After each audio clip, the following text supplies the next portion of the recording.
Good morning, everyone. It's Dr. K writing under oath.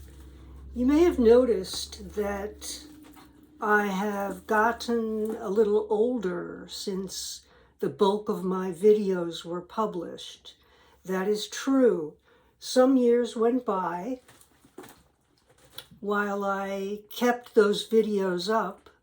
One of them went viral.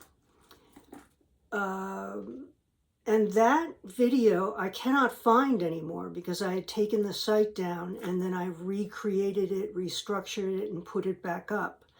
But in those years, in between those videos and today, I've been writing books.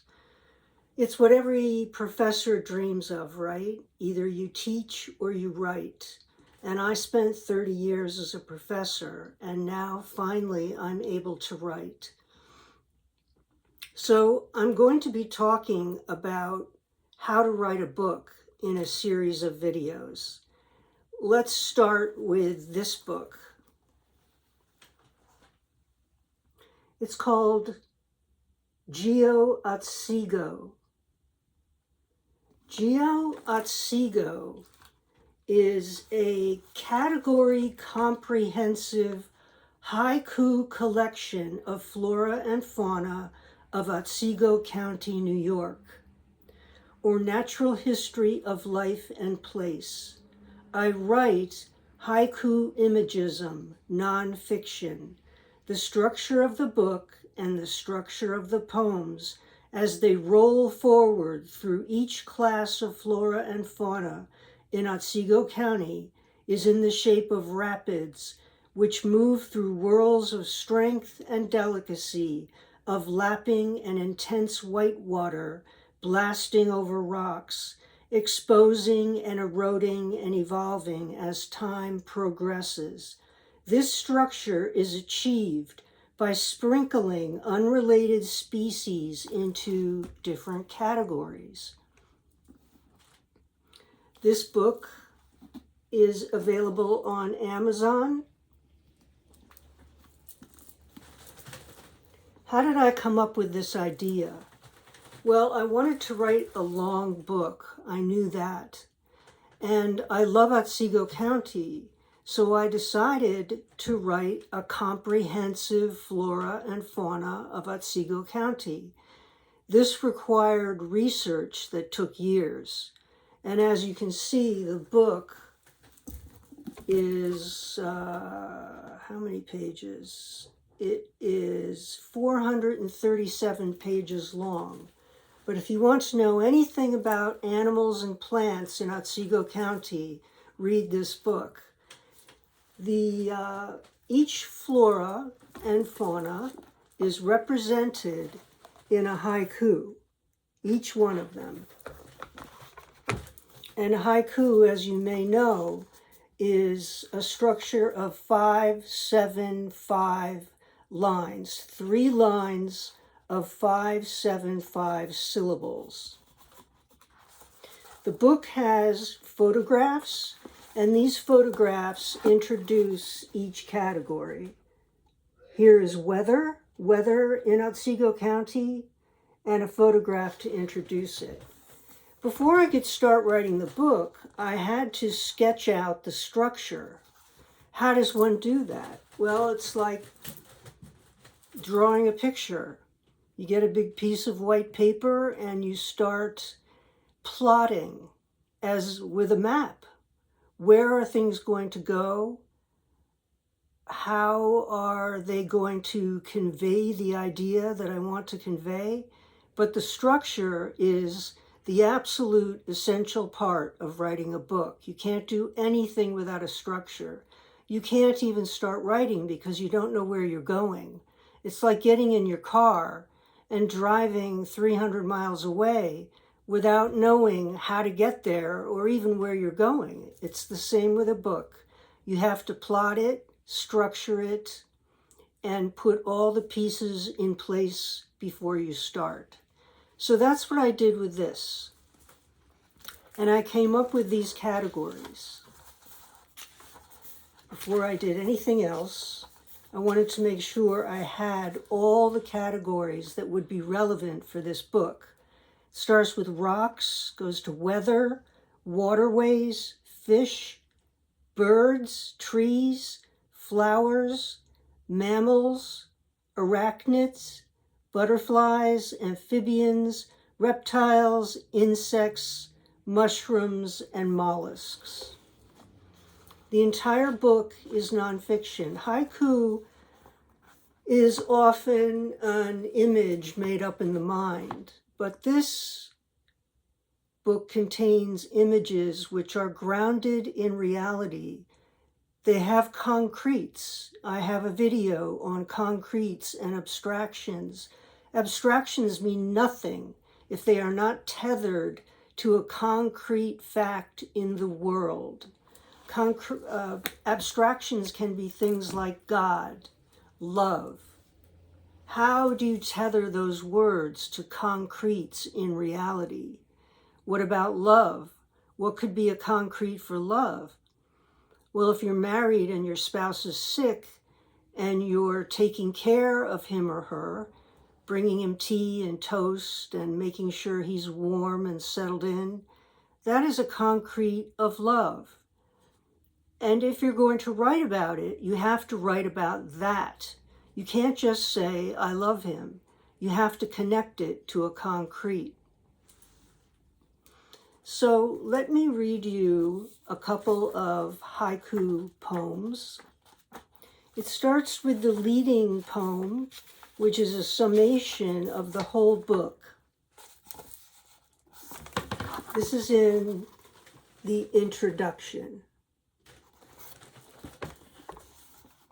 Each book, by the way, should have an introduction so that the reader has a pre-map of what's going to happen.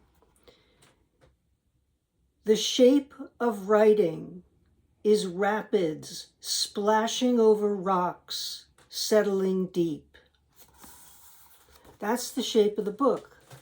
You know what rapids look like. Rapids go faster where there are curves in the bank of the stream, for example. They have different rates of speed over big rocks versus little rocks. Big rocks and narrow banks create the most intense rapids. Each poem is part of a rapid. And throughout the categories, I've sprinkled other categories. These are the rocks in the stream, where you might find something different than just rocks or water. So it starts with weather. In Otsego County, there have been earthquakes. New York State is due for the big earthquake, but we've had 3 small earthquakes. Number 38 in the book. The ground undulates. Cats jump, sudden movements of plates, rock faults, earthquakes. Earthquakes, fault lines strain, rock deformation, seismic waves, speed through rock rumble. There is a lot of alliteration in a haiku poem. Words that sound good together, even words that rhyme. Anvil shape, cloud top, 10 miles up, thunderstorm, cold, lift, density. Dusk, sun, heated ground. Bubbles, warm air rise. Shadows, lightning, thunderstorm.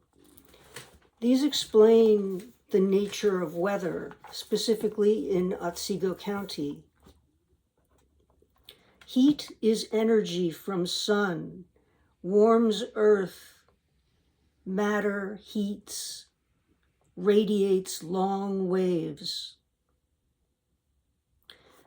Tornadoes, 30 in Otsego County, from 50s updraft whips. Haiku is meant to take your time. Each line means something, and the whole poem, which is only 3 lines, means something.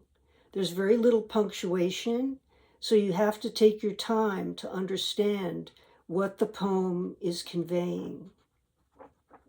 So this is the only book I've written that is this long and purely haiku. I wrote another one called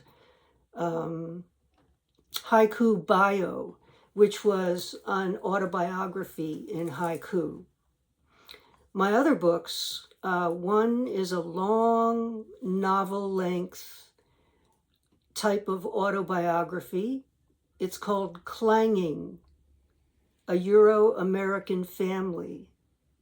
And then I wrote another book called Impulsive, which is a study of impulsivity with case studies and the implications that impulsivity has on relationships all the way to the nation. More about books as we go along. I'll be reading from them and explaining exactly what you need to do to start a book and finish it. Remember the old saying that if you write 1 page per day, at the end of the year, you'll have 365 pages, a long book. It is essential that if you're going to write or be a writer, you have to practice the craft. And that means doing it every day. Even if you can't think of something to write, just bang your hands on the keyboard and come up with something. As long as you do something. It is like a pianist who practices every day hitting those keys. You must hit the keys in a practice of writing. More later. Thanks for listening, everyone. Dr. K, Writing Under Oath.